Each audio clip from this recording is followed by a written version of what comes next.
हरि ओम। ओम ओम ओम।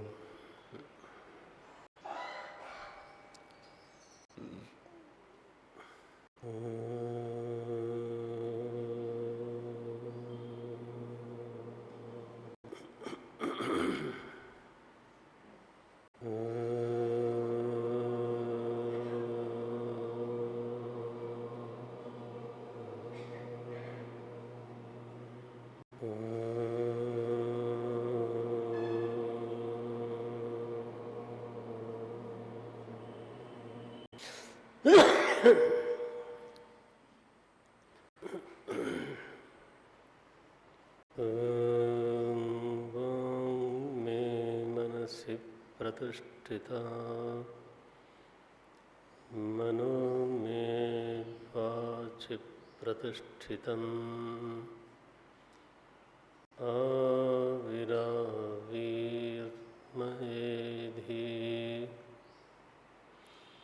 वेदस्य मानिस्थः श्रुतं मे मा प्रहासीः अनेनाधीतेन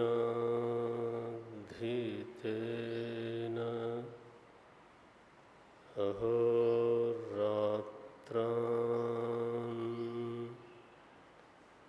संदधामि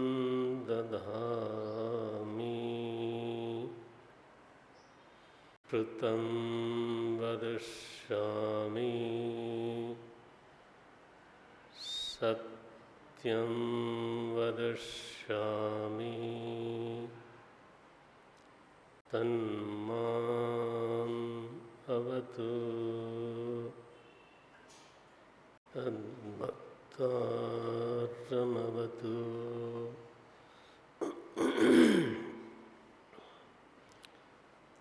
अवतु माम्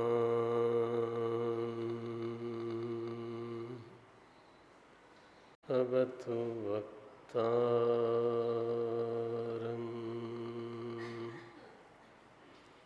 अवतु वक्तारम्।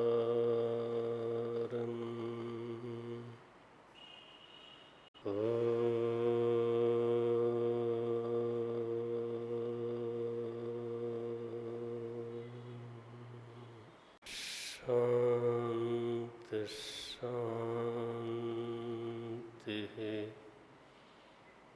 शांति।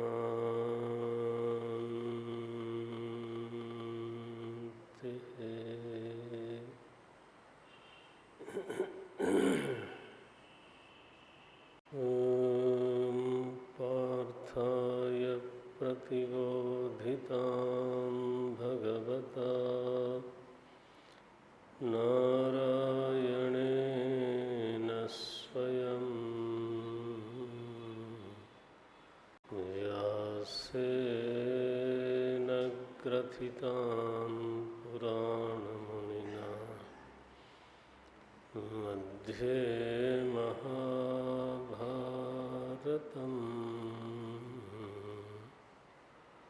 अद्वैतामृतवर्षिणीं भगवतीम् अष्टादशाध्यायिनीम्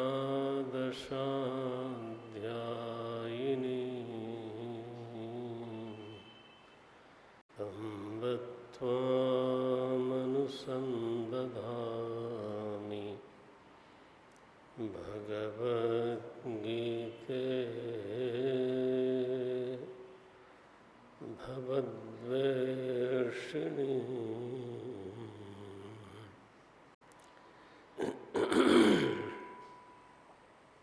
प्रपन्नपारिजाताय स्तोत्रवेत्रैकपाणये ज्ञानमुद्राय कृष्णाय गीतामृतदुहे नमः। वसुदेवसुतं देवं कंसचाणूरमर्दनम्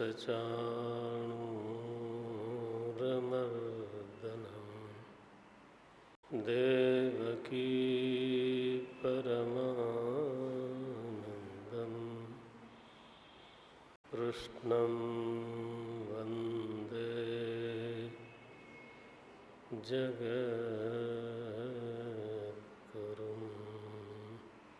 कृष्णं वन्दे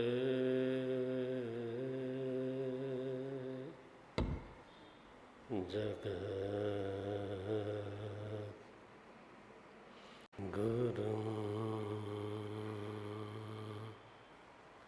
कृष्णं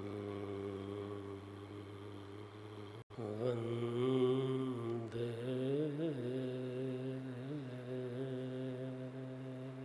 जगद्गुरुम्।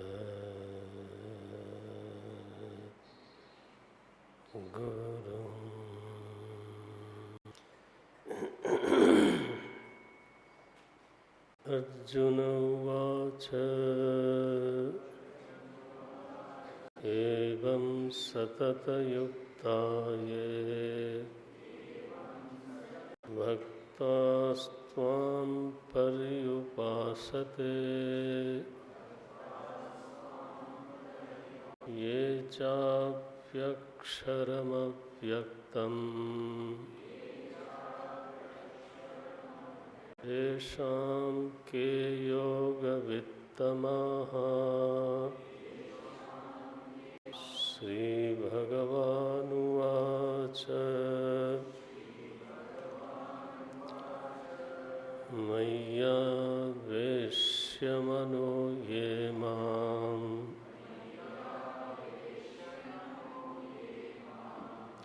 नित्ययुक्ता उपासते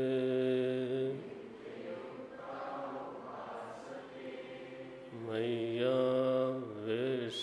मनो ये माम् नित्ययुक्ता उपासते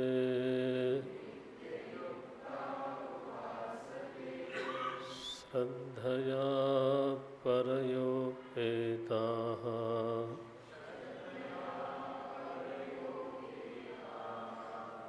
ते मे युक्ततमा मताः।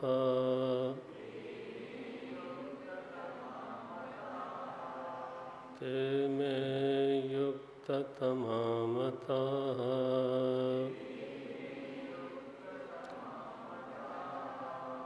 ये त्वक्षरमनिर्देश्यम्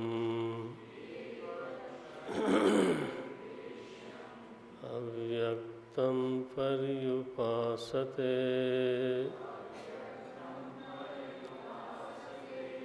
सर्वत्र गमचिन्त्यं च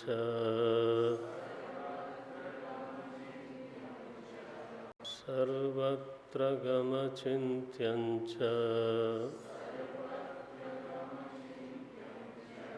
कूटस्थमचलं ध्रुवम् कूटस्थमचलं ध्रुवम् संनियम्येन्द्रियग्रामम् संनियम्येन्द्रियग्रामम् सर्वत्र समबुद्धयः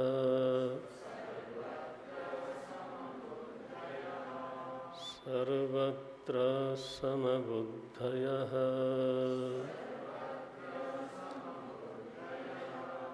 ते प्राप्नुवन्ति मामेव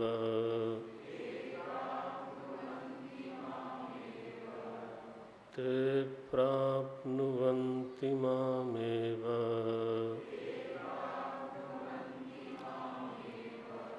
सर्वभूतहिते रताः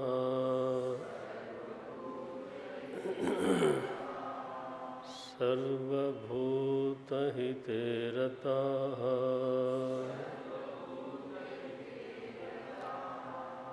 क्लेशोऽधिकतरस्तेषाम्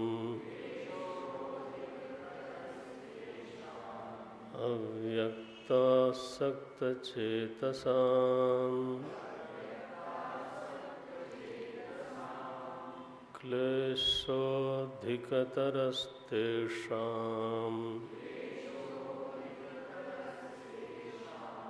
अव्यक्तासक्तचेतसाम् अव्यक्ता हि गतिर्दुःखम्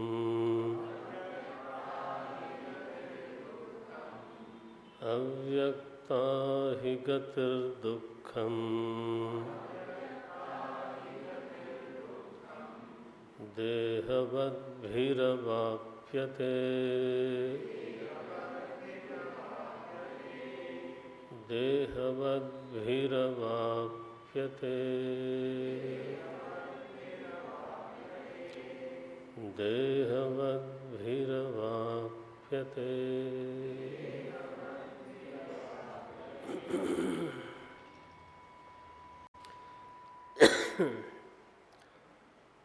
वैदिक धर्म में ईश्वर को लेकर के जिस तरह का निश्चय किया गया है, वहाँ पे ईश्वर केवल निरुपाधिक नहीं है और केवल सोपाधिक नहीं है। जो दूसरे दर्शन हैं या संप्रदाय हैं, दूसरे धर्म हैं, वहाँ ईश्वर को ऐसा माना गया कि, और बहुत स्पष्ट नहीं माना गया, ऐसा माना गया कि ईश्वर वो है जिसने सृष्टि बनाई, कायनात बनाई, समूची सृष्टि बनाई, और वो इस सृष्टि का शासन करता है, कर्म का फल देता है, अनुग्रह भी करता है, निग्रह भी करता है, दयालु है, रहीम है। इस प्रकार की अवधारणा, इस प्रकार का तसव्वुर, चलो उर्दू बोलते हैं, इस प्रकार की अवधारणा देखने में आती है। वेदांत में, वैदिक धर्म में जो पहली बात हम लोगों को हमेशा धारण करनी चाहिए वो ये है कि सृष्टि को हम लोग कोई रचना नहीं मानते। वैदिक धर्म में सृष्टि कोई रचना नहीं है, it is not a creation. ये बहुत मूलभूत अंतर है। It is a manifestation. Veda में सृष्टि का स्वरूप ये है कि सृष्टि अनादि है, अनंत है, प्रवाही रूप है। इसकी एक उम्र होती है, उसको कल्प बोलते हैं और जब उसकी उम्र पूरी हो जाती है तो सृष्टि लीन हो जाती है। जहाँ से आई थी वहीं पे लीन हो गई। तो सृष्टि की लया अवस्था है और फिर समय पा करके फिर से सृष्टि वहीं से उदित होती है। तो सृष्टि का लय है और सृष्टि का उदय है। ये बिंदु पूज्य स्वामी विवेकानंद जी ने अपने प्रथम उद्बोधन में शिकागो में ये पहला वाक्य यही बोला था। Difference between your philosophy and hours is that you believe in creation and our decision is that it is not a creation, it is a manifestation. तो जब अभिव्यक्ति है सृष्टि तो उसका एक उदय स्थान होगा और एक लय स्थान होगा। जैसे घट का एक लय स्थान है मिट्टी, और घट का उदय स्थान है मिट्टी। तो ये नियम है कि जो लय स्थान है वही उदय स्थान होता है। घट का एक कर्ता है जिसका नाम है कुम्हार। लेकिन ध्यान रहे कि जो कुम्हार है वो घट में नहीं होता, वो घट के बाहर होता है। लहर का उदय स्थान है जल और लहर का लय स्थान है जल। लहर लीन होती है जल में और उदित होती है जल से, लेकिन लहर का कोई कर्ता नहीं होता। ये अंतर हमको थोड़ा ध्यान में रखना चाहिए। तो यह जरूरी नहीं है कि आगे आगे अच्छा इधर आ जाए, बहुत जगह है। लहर लीन होती है, लहर का उदय होता है, लेकिन उसका कोई कर्ता होने की ज़रूरत नहीं है। अब ये अगर हमको दृष्टांत दोनों पकड़ में आते हैं, सरल है।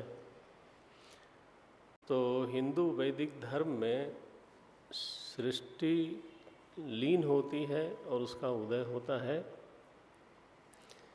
जिसमें लीन होती है उसका नाम है चेतन। चेतन, चेतन की गोद में सारे जीव जाके सो जाते हैं। इस पर कभी ध्यान करें आप बैठ के, शांति से ध्यान करें।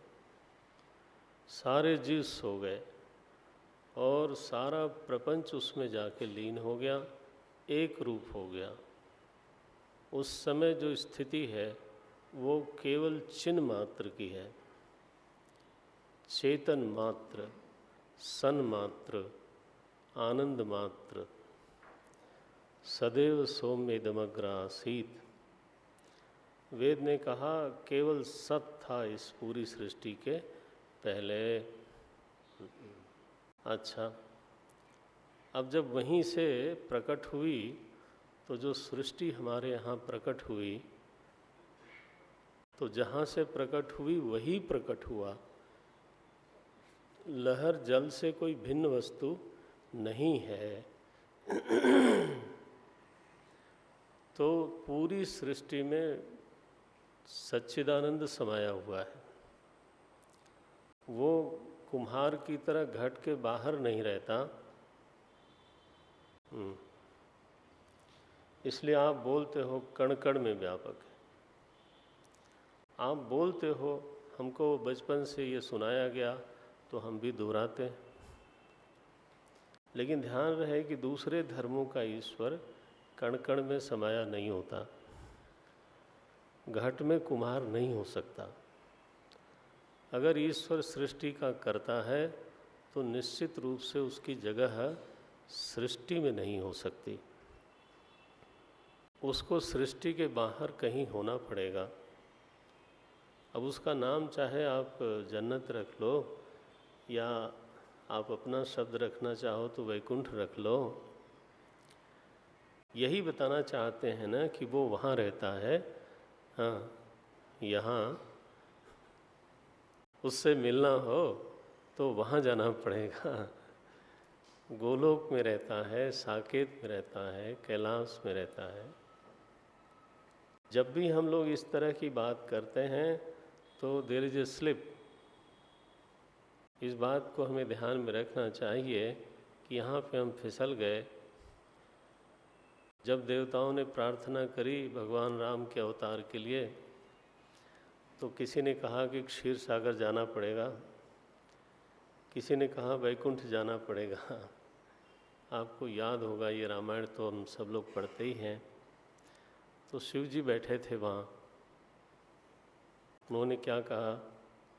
हरि व्यापक, हाँ बोलिए ना, सर्वत्र समाना।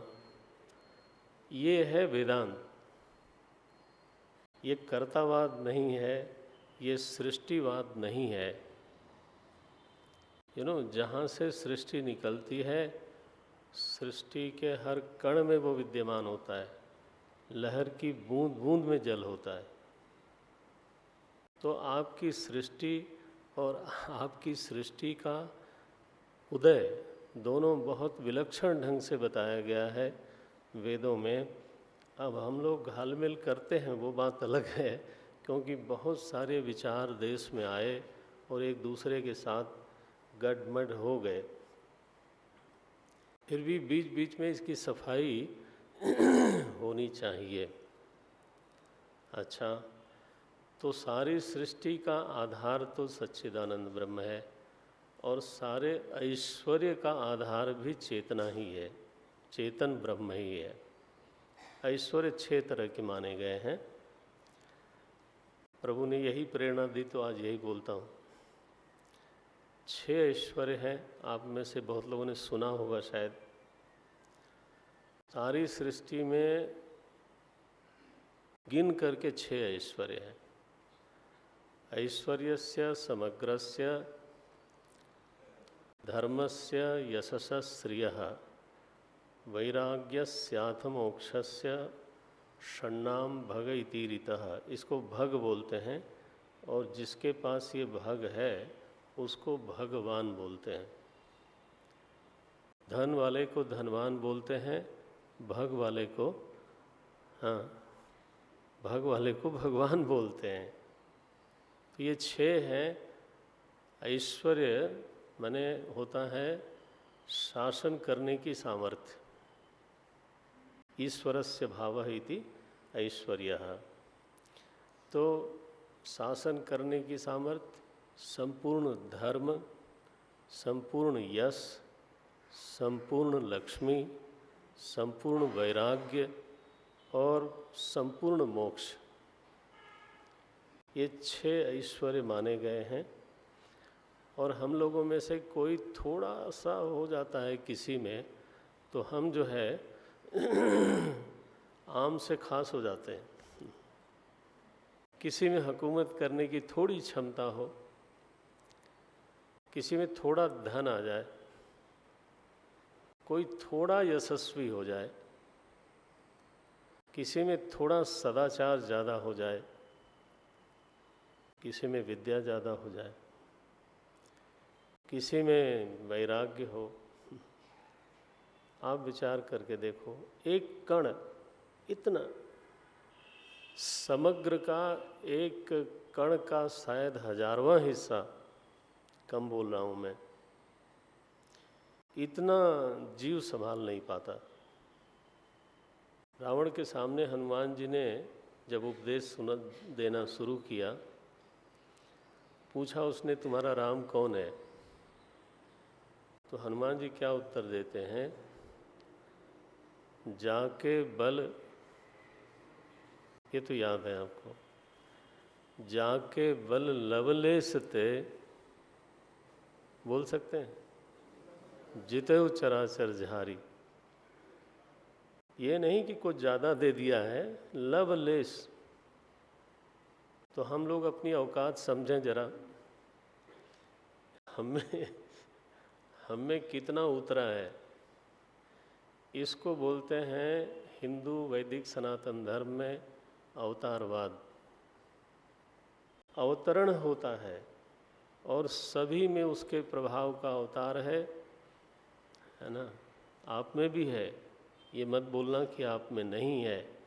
चींटी में भी है, वृक्ष में भी है, सभी में उसकी किंचित प्रभुता, उसका किंचित ऐश्वर्य, किंचित उसका प्रभाव जरूर अवतरित हुआ है। ठीक है, इसीलिए 11वें अध्याय में विराट रूप बताया गया और इसीलिए 10वें अध्याय में विभूति योग बताई गई। भगवान ने कहा गंगा जी में मैं हूँ, भगवान ने कहा अश्वत्थ वृक्ष में मैं हूँ, भगवान ने कहा हिमालय में मैं हूँ, भगवान ने कहा सागर में मैं हूँ। आप इसको क्या समझते हो? इसका क्या मतलब है? It's a deep big statement. सब जगह मेरा अवतार है। भागवत के तीसरे ही अध्याय में विदुर जी ने ये बात कही सूत जी ने कि विराट माने ये जो सृष्टि है जिसको हम लोग जगत बोलते हैं, प्रपंच बोलते हैं, उसको उन्होंने कहा ये भगवान का पहला अवतार है। जगत क्या है? भगवान की प्रतिमा है। भी ध्यान जाए तो भगवान की विभूति है, भगवान का काव्य है, भगवान की प्रतिमा है। एक कोई इस्लाम के विद्वान हैं डॉक्टर जाकिर कहते हैं लोग उनको, आप में से बहुत लोगों ने देखा होगा, कुछ कुछ बोलते रहते हैं, कभी वेद को उद्धृत करते हैं। अभी थोड़े दिन पहले मुझे किसी ने सुनाया, वो बोलते हैं न तस्य प्रतिमा अस्ति एक वाक्य आता है न तस्य प्रतिमा अस्ति, ईश्वर की प्रतिमा नहीं है। प्रतिमा माने मूर्ति नहीं होता, संस्कृत में प्रतिमा माने होता है उपमा। अब आप अपनी मर्जी से पढ़ोगे और बायस होकर के समझोगे जैसे बोलते हैं भगवान की कोई उपमा नहीं है, कोई तुलना नहीं है। माँ माने मीयते अनेन, जिसके द्वारा आप किसी को नापते हो। प्रतिमा, जैसा है वो वैसा कोई और नहीं है, ये वाक्य का अर्थ है वेद का। अब वो श्रीमान जी बोलते रहते हैं धाएं धाएं, अब क्या कहा जाए। ना समझी के लिए कोई सींग और पूंछ तो चाहिए नहीं, मैंने कुछ भी बोलो ठीक ही है लेकिन कम से कम हम लोगों को अपनी बात समझनी चाहिए। वेद इस तरह, ये पूरा जगत उसकी प्रतिमा है। अश्वत्थ वृक्ष में अवतरित है वो, गंगा में अवतरित है, तुलसी में अवतरित है। ऋग्वेद में आया पश्य देवस्य काव्यम न ममार न तु जिर्यति। बोले ये दुनिया क्या है? बोले ये प्रभु का काव्य है। कविता जब पढ़ते हो तो रस की उत्पत्ति होती है, नवरस की। इस दुनिया को जब देखते हो तो कभी श्रृंगार का अनुभव होता है, कभी वात्सल्य का होता है, कभी होता है ना, कभी विभत्स का होता है, कभी वीर रस का अनुभव होता है। ये तो जीवंत काव्य है, क्षण क्षण नवीन है। जगत उसकी उपाधि है। इस उपाधि के साथ जब ईश्वर को देखते हैं तो उसको बोलते हैं सोपाधिक ईश्वर। उसके बाहर कोई नहीं है। पता नहीं किसके जरिए प्रभु हमारा भला कर जाए। अवतार को न माने तो भला करने वाले को आदमी मानना पड़ेगा, ठीक है ना। और अगर कोई भक्ति करता हो तो जब उसका कोई भला करता है तो उसके मन में भाव आता है कि मालिक साहब ने इस आदमी के जरिए खुद मेरा भला किया है। भला करने वाले में अपने प्रभु को देखना, ये भक्ति है। एक दिन में नहीं होता, समय लगता है, लेकिन आखिर ये नज़र मिलनी चाहिए हमको, ये दृष्टि प्राप्त होनी चाहिए। और कोई ऐसा भी समय आना चाहिए, ये बहुत कठिन है ये बहुत कठिन है कि बुरा करने वाले में भी अपने प्रभु को देखें। राम राम राम राम राम। लोमस ऋषि ने महाराज काकभूषुंडी जी को शाप दिया। आप रामायण तो पढ़ते ही हैं। शाप दिया नारायण। लीन साप में शीश चढ़ाई, नहीं कछु भय न दीनता आई। कोई भय नहीं हुआ, कोई दीनता नहीं आई। कहाँ गरुण जी महाराज देखते हैं कि गुरुदेव शाप दिया आपको बोले देने वाला कौन है? बोले लोमस ऋषि। नहीं, सुनहु तात नहीं ऋषि कछु दूषण, उर प्रेरक हाँ रघुवंश विभूषण। लेकिन देखें, हमें अपनी स्टेज से ही जीना है, लेकिन दूसरे जो हमसे बहुत हायर स्टेज पे जो लोग हैं, you please don't negate that. ऐसा नहीं होता, ऐसा मत बोलो बस। तुलसीदास यह चिद विलास जग, बूझत बूझत बूझे। आखिर ये नज़र है भाई, जो अवतारवाद को समझता है, मैं तो ऐसा मानता हूँ और सोच समझ के मानता हूँ कि जो अवतारवाद को मानता है केवल वही ये बोल सकता है कि तुलसीदास यह चिद विलास जग। भगवान भाष्यकार का वाक्य है ये, ब्रह्मैवाहमिदं जगच्च सकलं चिन्मात्र विस्तारितम। ये भाष्यकार का वाक्य है, तुलसीदास जी ने उसको जिया, अनुभव किया और उन्होंने गांव की भाषा में बोल दिया। सबमह रम रहिया प्रभु एक, नानक देव जी ने कहा। ये क्या इन लोगों ने मीटिंग करी थी कि ऐसे बोला जाएगा? नहीं जी नहीं, इन सब लोगों की स्थिति एक जैसी थी। एक धरातल था जहाँ से ऐसा ही दिखता है, उसको यहाँ अर्जुन बोलते हैं उपासते भक्ताः। सोपाधिकम त्वाम सर्वरूपम त्वाम उपासते। कई बार लोग कहते हैं कि ये देखो भला, ये वैदिकों का पेड़ में ईश्वर की बात करते हैं, पत्थर पूजते हैं, तुलसी पूजते हैं, गाय पूजते हैं, आदमी। मैंने सुना महाराज, एक मैं नाम नहीं लेता, उन्होंने कहा कि वैदिक धर्म ने मनुष्य को पशु से भी नीचे का दर्जा दिया। बात सुनने में तो ठीक ही लगी। हमने कहा कमाल है, अगर आदमी ईश्वर को कर्ता मानता है तो उसको जरूर इस तरह का लग सकता है, लेकिन ये उसी का वैभव है और सब में वही रम रहा है। किसी की ऐसी दृष्टि होवे तो फिर वो तुलसी में क्यों नहीं देखेगा? आखिर तुलसी ईश्वर से खाली थोड़ो है। हाँ, ये है कि अगर आप घट कुम्हार की तरह बात मानते हो तब जरूर घट कुम्हार से खाली है, कुम्हार से रहित है। लेकिन अगर तरंग और जल की बात कही जाए तो वहाँ कोई तरंग जल से खाली नहीं मिलती। ये वैदिक दृष्टि है।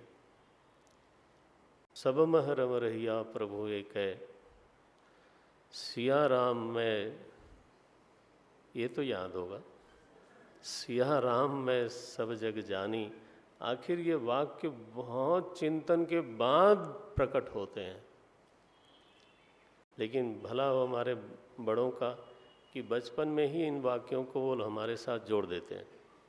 हम बोलते रहते हैं, कभी न कभी उसका अर्थ भी, है ना, प्रभु कृपा करें तो थोड़ा समझ में आ जाए, और कृपा करें तो जीना आ जाए, ये दृष्टि मिल जाए। हाँ हाँ। तो भगवान ने कहा, अर्जुन इसमें से कौन ज़्यादा जानकार है ये बात तो मुझसे मत पूछो, लेकिन मैं ये तुम्हें बताता हूँ कि इनका होता क्या है। और इस प्रकार की जो भक्ति है वो कैसे होती है। मैया वेश्य, दूसरा श्लोक है ये, मैया वेश्य मनो ये माम नित्य युक्ता उपासते।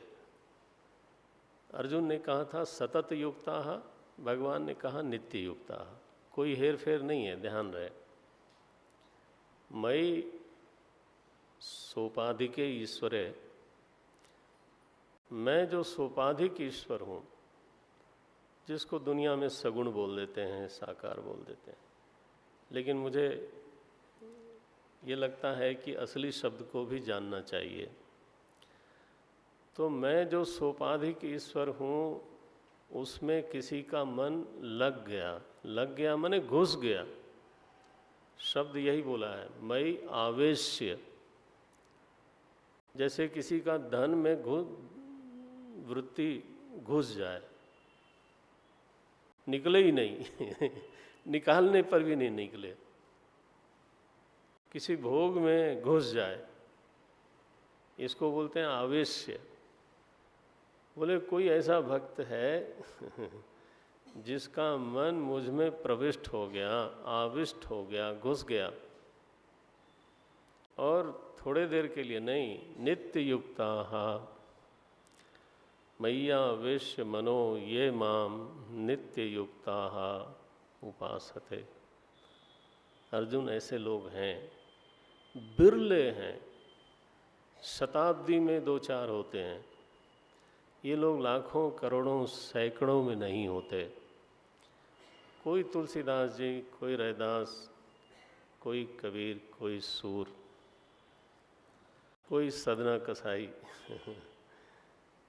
कोई ऐसे ऐसे लोग थोड़े होते जाते हैं। उन्हीं की बात की जा रही है ये, हम लोगों को उत्प्रेरित करने के लिए कि चलो वही देशवा, आप में थोड़ा है लेकिन जाना उतनी दूर है। मैया वेश्य मनो ये माम नित्य युक्ता उपासते। बोले महाराज, ईश्वर में मन ऐसा लग जाता है? कैसे लग जाता है? श्रद्धया परयोपेता, परया श्रद्धया उपेता। ये श्रद्धा महारानी है जो मन को ईश्वर में लगा देती है। ये करण है, ये भक्ति का सबसे प्रमुख साधन है। श्रद्धया, किंचित श्रद्धा। आप बताओ, हमारी किसी के प्रति श्रद्धा हो, थोड़ी सी श्रद्धा हो, तब भी हम उसकी सेवा कर लेते हैं। श्रद्धा न होवे, नारायण, श्रद्धा न होए तो एक गिलास पानी नहीं देते, तरीके से बात नहीं करते, ठीक है ना? ये समर्पण कराने वाली वृत्ति आखिर कोई बाजार से थोड़ो खरीद के लानी है समर्पण कराने वाली वृत्ति का नाम है श्रद्धा। श्रद्धा हो तो आदमी पता नहीं क्या क्या करता है, जरूरत पड़ जाए तो प्राण दे सकता है। वो तो देखना है कि हमारी किस में कितनी श्रद्धा है। यहाँ भगवान जो श्रद्धा बोल रहे हैं उसका नाम दिया है परया श्रद्धया। श्रद्धा में ऐसा लगता है कि श्रद्धा में विश्वास भी है, आदर भी है, दोनों चीज़ें हैं। माने केवल आदर को हम श्रद्धा शायद नहीं कह पाते, और केवल विश्वास को श्रद्धा कहना मुश्किल है। भाई, विश्वास तो नौकर में भी होता है, विश्वास तो अपने बच्चे में भी होता है, विश्वास तो, व्यासपीठ से ऐसे शब्द बोलना ज़रा मुश्किल है, विश्वास तो महाराज कुत्ते में भी होता है। बल्कि जो पालने वाले हैं महाराज वो दूसरे में कम करते हैं इतना विश्वास होता है कि अब हम लोग डरते हैं तो हमें भी विश्वास कराया जाता है। ना ना स्वामी जी, चिंता न करिए, कुछ नहीं करता ये। कुछ नहीं करता करते महाराज वो कई बार काट लेता है। हम कहते हैं आपका विश्वास है, बधाई है आपको, लेकिन अब मेरा विश्वास कुत्ते में ही करूं ऐसा जरूरी है तो विश्वास भी होना चाहिए। श्रद्धा में ये दोनों चीज़ें हैं, विश्वास भी है, श्रद्धा भी है, माने आदर भी है, और मुझे ऐसा लगता है कि थोड़ा प्रेम भी है। प्रेम माने क्या बोलेंगे? प्रेम के ऊपर महाराज बहुत बातें कही गई हैं लेकिन मुझे कभी ऐसा लगा नहीं कि किसी ने मैंने ऐसा कहा हो जिससे संतोष हो जाए। प्रेम माने क्या? गाना? पूज्य स्वामी शरणानंद जी, ये मेरी खोज नहीं है, उनका वाक्य जब बोला, उन्होंने बोला तो वो मुझे धंस गया। अब आपको ठीक लगे वो आपकी मर्जी लेकिन मैं बोल देता हूँ। उन्होंने कहा प्रेम माने आत्मीयता, आत्मीयता, अपनापन। आप नाराज हो जाओ, डांट लो, दंड दे दो, ये सब होता है, लेकिन पराया मत करो, ठीक है? और आप बहुत प्यार से बोलो, और सेवा भी कर दो कदाचित ऊपर ऊपर से, लेकिन अपना मत मानो। प्रेम है? प्रेम नहीं है वो। माता कई बार अपने बच्चे को पीटती भी है, लेकिन प्रेम करती है। और हो सकता है पड़ोसी कभी पीटता ना हो, कभी डांटता भी ना हो, हाँ, लेकिन प्रेम नहीं है। He has nailed down, like जो उन्होंने महाराज जी ने जो वाक्य बोला, मन में धंस गई बात कि आहा, प्रेम का एक ही मतलब है आत्मीयता। ये मेरे हैं, मैं इनका हूँ। अब मैं इनका हूँ कि नहीं हूँ वो उनके बहुत लोग हैं, लेकिन ये मेरे हैं, तो ये श्रद्धा शब्द जरा इसका जो निर्माण हुआ है उसमें कम से कम 3 इमोशंस लगते हैं हमको। एक तो उसमें विश्वास है, दूसरा आदर है। कहा कि आदर माने होता है थोड़ा डर, विचार करना, ठीक लगे तो फिर संभाल लेना। आ माने होता है ईशत, आ उपसर्ग है, इसके 2 संस्कृत व्याकरण की बात है। आ माने होता है बहुत, समन्तात, और आ माने होता है बहुत थोड़ा, ईशत। ईशत डरह वो ऐसा बोलते थे कि थोड़ा डरना ये आदर का प्रतीक है, और सिर पे चढ़े रहना और कहना कि मेरा बड़ा आदर है, ठीक है, दिल बहलाने के लिए, गालिब, हाँ, ख्याल अच्छा है, डर लगता नहीं और आप बोलते हो आदर है, ऐसा नहीं होता है। तो विश्वास भी है, आदर भी है, और अपनापन भी है, ठीक है? ये 3 मिलें और इनकी मात्रा बढ़ती जाए, और इतनी बढ़े कि भगवान को बोलना पड़े परया। शब्द देखना, श्रद्धा के साथ जो विशेषण लगाया उन्होंने, श्रद्धया परया उपेताहा। अर्जुन, इस प्रकार का समर्पण, इस प्रकार की स्मृति, इस प्रकार की तन्मयता भक्त में आती है श्रद्धा के कारण। श्रद्धा कैसे बढ़े इसकी बात करो। सबके पास कुछ न कुछ श्रद्धा है, 2%, 5%, 10%, लेकिन कई बार ऐसा लगता है दैट इज नॉट सफिशिएंट। आपके पास आपकी जेब में कुछ 1000 रुपये रखे हैं, तो हम ये नहीं कह सकते कि जेब में रुपया नहीं है, लेकिन हम दुकान पे गए और जो सामान हम लेना चाहते हैं, हमारी जेब में 10,000 है, वो सामान है 20,000 की, तो मैं कहूँगा पैसे नहीं है। सच बात है, सच बात है, पैसे तो हैं, पूरे नहीं हैं। तो ये मत बोलो कि मुझ में श्रद्धा नहीं है, हाँ, ऐसे तो क्या बोलना है। लेकिन जितनी चाहिए उतनी नहीं है भाई, तो काम नहीं बनता। इसलिए भगवान ने एक शब्द जोड़ा, धीरे से प्यार से जोड़ दिया, श्रद्धया परयोपेता,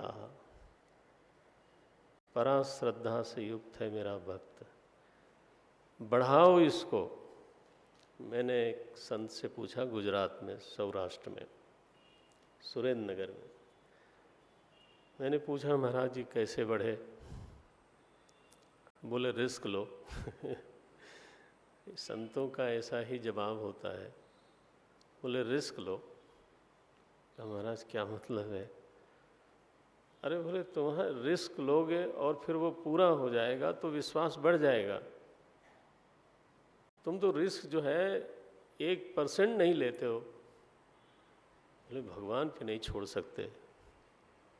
अरे भाई ठीक है, मैं आपके पौरुष को प्रणाम करता हूँ, लेकिन कभी विश्वास बढ़े ये इसका कोई उपाय कैसे है? इसलिए जब तीर्थ यात्रा में जाते हैं हम लोग तो कैलकुलेशन बहुत होता है, योजना बहुत बनती है, खूब प्लान करेंगे, फ्लॉलेस प्लानिंग। लेकिन वहाँ पता नहीं क्या बीच में कोई चीज़ ऐसी आ जाए कि हमारी प्लानिंग एक तरफ रह जाती है। इसका मतलब ये नहीं कि हम सफ़र करते हैं, पता नहीं कहाँ से मदद भी आ जाती है। तो जो मदद आती है फ्रॉम अननोन, उस समय बताओ आपकी श्रद्धा बढ़ती है कि नहीं बढ़ती है? ये है, हमारे योजना के अनुसार सब हो रहा हो तब तो मैं ही क्रेडिट लूँगा ना। बहरहाल श्रद्धया परयोपेताहा, अर्जुन ऐसा जो मेरा भक्त है वो हमेशा हमसे जुड़ा रहता है। ते में युक्ततमा, युक्त है, ध्यान रहे, हमसे जुड़ा रहता है, उसका मन हमसे जुड़ा रहता है, उसका कर्म हमसे जुड़ा रहता है, और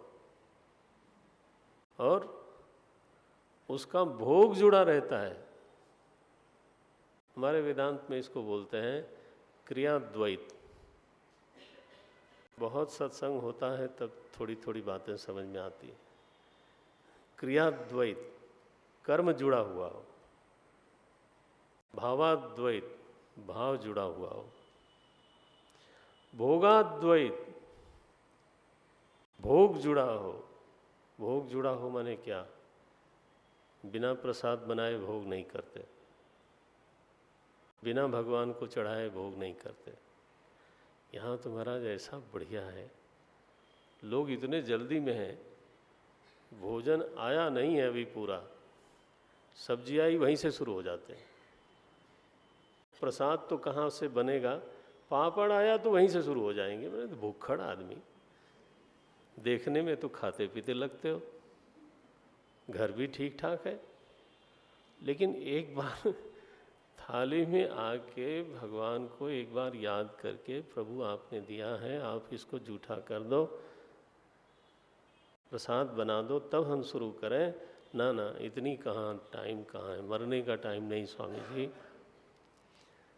मरने की बात मत करो, वृत्ति में अभी भक्ति का रंग चढ़ाना बाकी है। प्रसाद बना के मीरा जी विष पी गई। महाराज भगवान की जान पे संकट आया। इसलिए इसको तो पहले तो इन्होंने मेरे को प्रसाद खिला दिया, तो पता नहीं अब मेरा क्या होगा। तो इस विष को फिर मैं पहले अमृत बनाऊं। खुद के जान पे संकट था, इसलिए अब शुद्ध को अशुद्ध को शुद्ध करने वाली प्रक्रिया है महाराज प्रसाद बनाना। इतनी हड़बड़ी में क्यों हम लोग रहते हैं, लेकिन रहते हैं, कुछ भी करो। तो युक्त तमाहा, जो कर्म होता है वो उसके साथ होता है, उसके लिए होता है, उसकी कृपा से होता है, उसकी शक्ति से होता है। हमारे कर्म में वो शामिल है, हमारे भोग में शामिल है, हमारे भाव में शामिल है। इसको बोलते हैं युक्त तमाह। ते में ते भक्ताः, अर्जुन ते मने ते भक्ताः युक्त तमामताः। हो बोले भगवान, मैंने जो दूसरा सवाल किया था, दूसरा जो भक्त है जिसको आप निरुपाधिक निर्गुण भक्त बोलते हो, उसके बारे में आपकी क्या कहना है? बोले अर्जुन, ये निर्गुण वाला जो भक्त है ना, पहले वो कैसे होता है वो मैं पहले सुना दूं तुमको। तो चौथा श्लोक में पहले ले लेता हूँ। चौथा श्लोक क्या है? क्योंकि कौन भक्त है निर्गुण का वो तो पहले समझना चाहिए। कुछ क्वालिफिकेशन है वहाँ पे। ध्यान रहे, सोपाधिक की क्वालिफिकेशन बहुत ज़्यादा नहीं बताई। उन्होंने कहा श्रद्धा चाहिए। अब थोड़ी श्रद्धा होगी तो थोड़ा समर्पण होगा, ज़्यादा श्रद्धा होगी तो ज़्यादा समर्पण होगा। कहाँ तक ले जाएं? बोले परया, परम तक ले जाओ। लेकिन जो निरुपाधिक भक्त है उसके लिए भगवान बोलते हैं, देखें अपना ग्रंथ, समनियम्य इंद्रिय ग्रामम।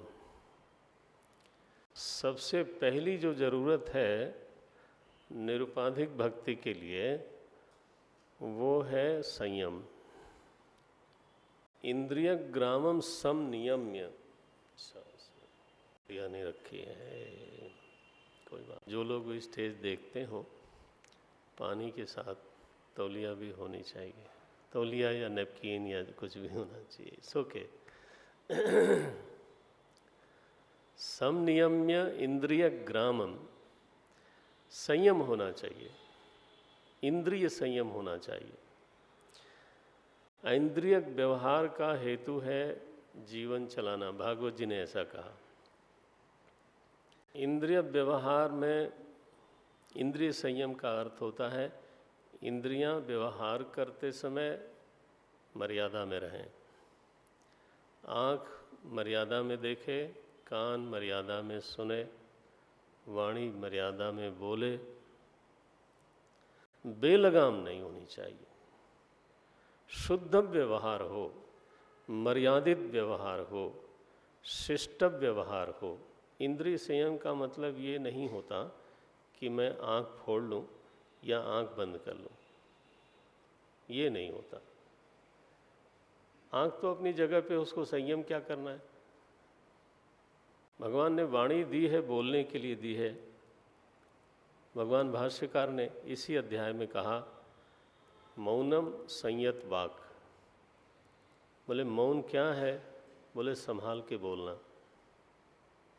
ये नहीं बोलना, ऐसा भाष्यकार ने अर्थ नहीं किया। अर्थ किया संयत वाक, संभाल के बोलना।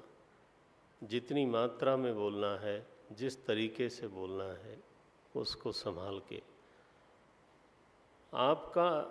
आपकी हुकूमत हो इंद्री के ऊपर। कान से कुछ भी सुनना डस्टबिन है क्या? कान न हुआ डस्टबिन हो गया, बताओ। जो मर्जी वो अपने दिल का कचरा उठाता है, हाँ, और मैं ही अवेलेबल हूँ। आखिर आप लॉन में कहीं कुछ गंदा देखते हैं तो उसको उठाते हैं तो कहाँ फेंकते हैं? जहाँ डस्टबिन हो, कुछ इस तरह का हो। तो अगर लोग हमको डस्टबिन समझ बैठे तो फिर उसमें हमारी भी कुछ न कुछ गलती ज़रूर है। अगर मैं रिफ्यूज़ करूं कि मैं ऐसी बात नहीं सुनता तो you will not be used as a dustbin. लेकिन हम लोग तो महाराज इतने उदार हैं, ऐसे को उदार जग माही, जो मर्जी आवे, अपना राग, अपना द्वेष, अपनी जलन, अपनी ईर्ष्या, अपनी दुश्मनी की बात सब स्वाहा। अच्छा, वो तो महाराज खाली करके चला गया और हम यहाँ फिर फड़फड़ाते हैं क्योंकि वो अंदर गया तो फिर वो तो फिर बुरा तो लगेगा। नहीं नहीं नहीं, ये सब चीज़ें ध्यान की हैं। अगर इस दिशा में हमें आगे थोड़ा चलना है तो समनियम्य इंद्रिय ग्रामम, पूरा गांव का गांव संभालना है। इंद्रिय का एक गांव है, हाँ हाँ। शुद्ध व्यवहार का क्या लक्षण है? मर्यादित व्यवहार माने क्या? मर्यादित व्यवहार माने मैं ऐसा समझता हूँ कि जो व्यवहार हो के भूल जाए, याद रखने की ज़रूरत न पड़े। अब किसी से झगड़ा करके आएंगे, 10-15 मिनट का काम है वो, 10 मिनट ज़्यादा है।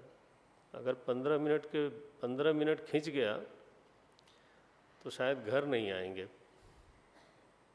15 मिनट का झगड़ा महाराज तो फिर हॉस्पिटल जाना पड़ेगा, घर कहाँ जाएंगे, या हो सकता है थाने जाना पड़े। 15-10 मिनट का काम है झगड़े का। अच्छा झगड़ा करे, पुलिस थाने वाली नौबत नहीं आई, झगड़ा करके आए, अब ध्यान करके दिखाओ, सवाल ही नहीं उठता है। दिन भर वो 10 मिनट हमारे अगले 24 घंटे, हो सकता है 48 घंटे के लिए छुट्टी कर दे। इस व्यवहार को बोलते हैं अशुद्ध व्यवहार। अच्छा मान लो किसी के साथ बढ़िया बातचीत हुई, मीठी बात हुई, हाँ घर आए भूल गए, याद रखने की किधर जरूरत है? शुद्ध व्यवहार छोड़ देता है, अशुद्ध व्यवहार पकड़ लेता है, अरे मन को लूट लेता है। हमारा मन है हमारे हाथ में नहीं रहता, तो हम लोगों से गलतियां होती रहती हैं। प्रभु करे सावधानी बढ़े जरा, न किसी का हृदय जलाएं न खुद का जलाएं। आगे आएगा भक्त का लक्षण, यस्मान नो द्विजते लोकः, 15वां श्लोक है ये। भक्त वो है जिससे दूसरे लोगों को उद्वेग नहीं होता और दूसरे लोगों से वो भी उद्विग्न नहीं होता, उसको भक्त बोलते हैं। 15वां श्लोक है इसी अध्याय का। तो नारायण वो बहुत सावधान भक्ति की मांग है ये। समनियम्य इंद्रिय ग्रामम, अगला शब्द बोलते हैं सर्वत्र समबुद्धयः, हर जगह बुद्धि समान हो। समान हो माने, मुझे किसी ने कहा, इलाहाबाद की बात है, कि सांप और अपने बेटे में अंतर न दिखाई दे। हमने हाथ जोड़ा, बोले महाराज ऐसा अर्थ करोगे तो इसको कोई नहीं जी सकता। ये केवल पढ़ सकते हो और कभी अगर मौका मिले तो पढ़ा भी सकते हो, चाहे वो सुने चाहे न सामने वाला सुने। इस समबुद्धि का ये अर्थ किसने बताया आपको? अच्छा विषम बुद्धि का क्या अर्थ होता है? जब कहा जाता है कि इनकी बुद्धि विषम है, माने क्या? माने पक्षपाती। तो समबुद्धि का क्या मतलब है? जीवन में पक्षपात नहीं होना चाहिए। यानी जिसका ड्यू बनता है उसको उसका ड्यू न देना, और जिसका नहीं बनता है, नारायण चूंकि वो हमारा है किसी रिश्ते नाते के हिसाब से, इसलिए उसको दे देना, चाहे उसको दस्तखत करने ना आता हो, लेकिन चीफ मिनिस्टर बना देंगे। मैंने नाम नहीं लिया किसी का, व्यासपीठ अलाउ नहीं करती है, इसलिए एक का नाम ले लिया, वही बड़ी बात है। महाराज आप सब सोचो कि ये क्या मज़ेदार वृत्तियां हैं। कोई लायक हो उसका कोई मतलब नहीं है। सबसे बड़ी क्वालिफिकेशन ये है कि कोई हमारा हो। कहावत बना दी लोगों ने, ब्लड इज थिकर देन, है ना, देन वाटर। अब हम लोग वाटर ही हो गए। बताइए भला, ऐसे नहीं चलता। विषम बुद्धि कभी सत्य का निर्णय नहीं करती, वो तो पक्ष का ही पक्ष लेगी। धृतराष्ट्र को दुर्योधन में दोष नहीं दिखता, धृतराष्ट्र को युधिष्ठिर में गुण नहीं दिखता, धृतराष्ट्र को अर्जुन की सफलता पर गौरव नहीं होता, होना चाहिए था, नहीं होता।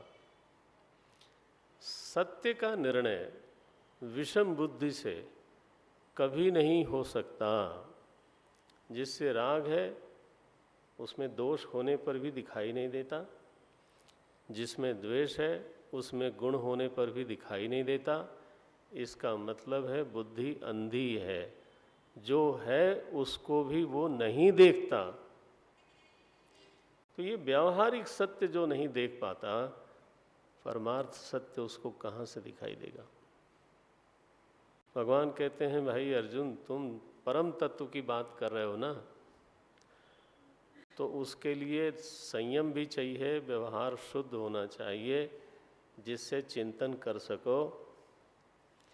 और दूसरा, जीवन में जितना संभव हो उतना आदमी निष्पक्षता को संभाले,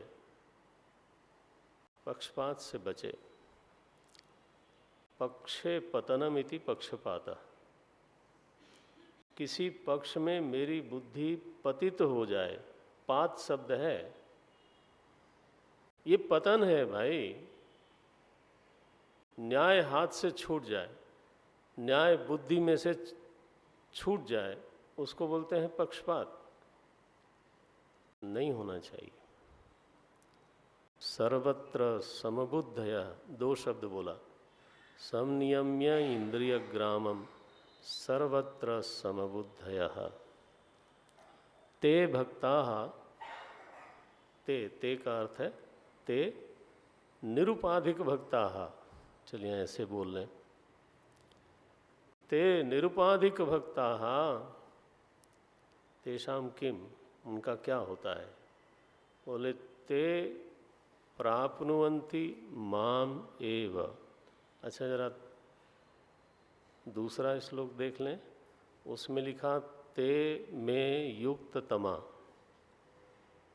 दूसरे श्लोक में लिखा जो सोपाधिक का भक्ति करता है वो मुझसे अत्यंत जुड़ा हुआ है,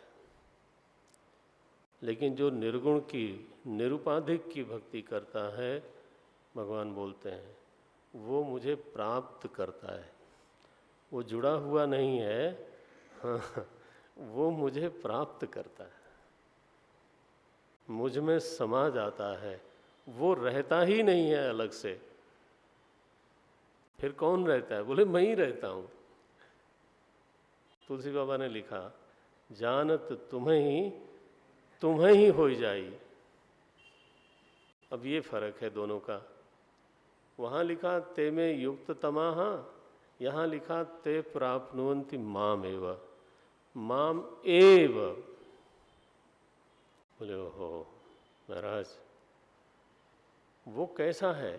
दो गुण बताया आपने, समनियम्य इंद्रिय ग्रामम सर्वत्र समबुद्धया। तीसरी बात कही सर्वभूत हिते रताः। अब कोई सर्वभूत का हित कैसे करे? और केवल हित करना नहीं है, कर्तव्य नहीं है।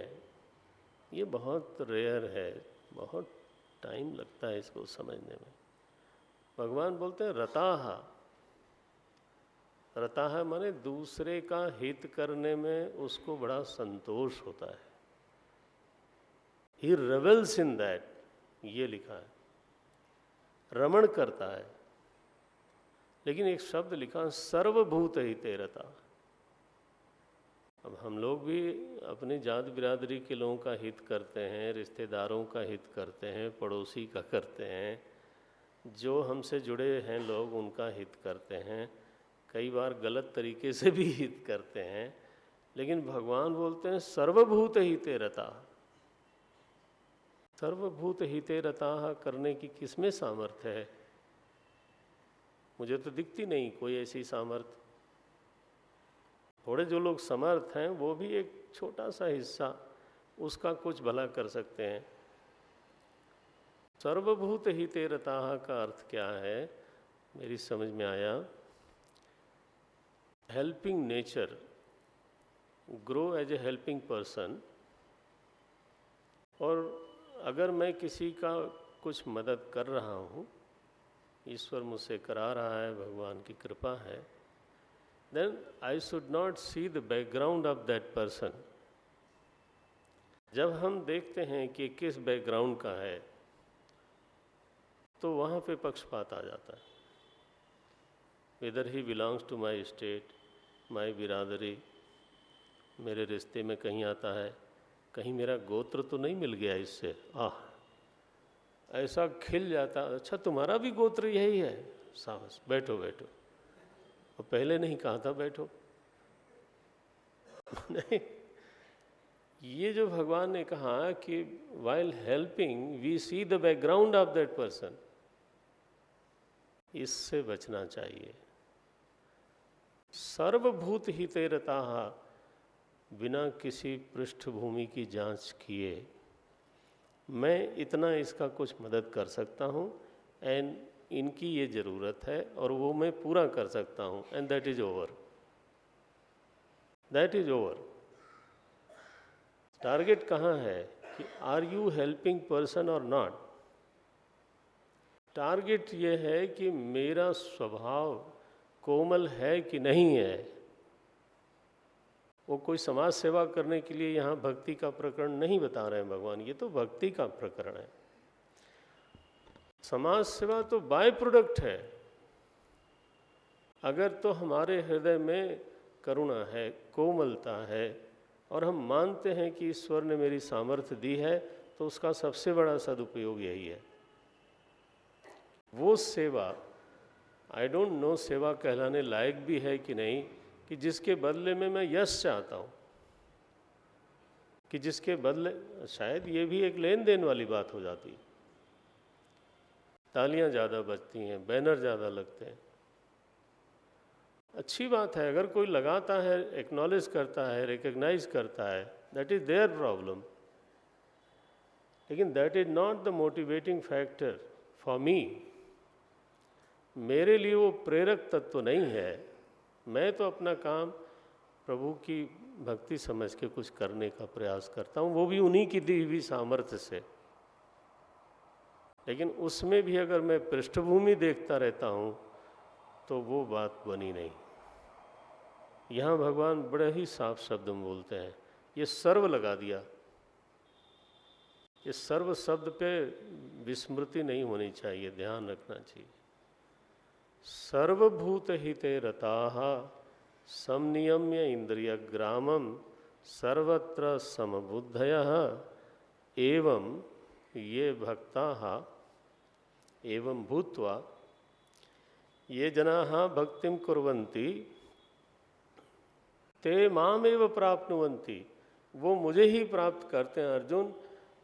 उनका एक जीव के रूप में अस्तित्व नहीं रहता। They become one with me. वो जुड़ते नहीं हैं, वो खो जाते हैं। भगवान ने ऐसा कहा, ते प्राप्नुवन्ति मामेव। आरती कर्तव्या। अब आरती करते हैं। कल तीसरा श्लोक देख लेंगे।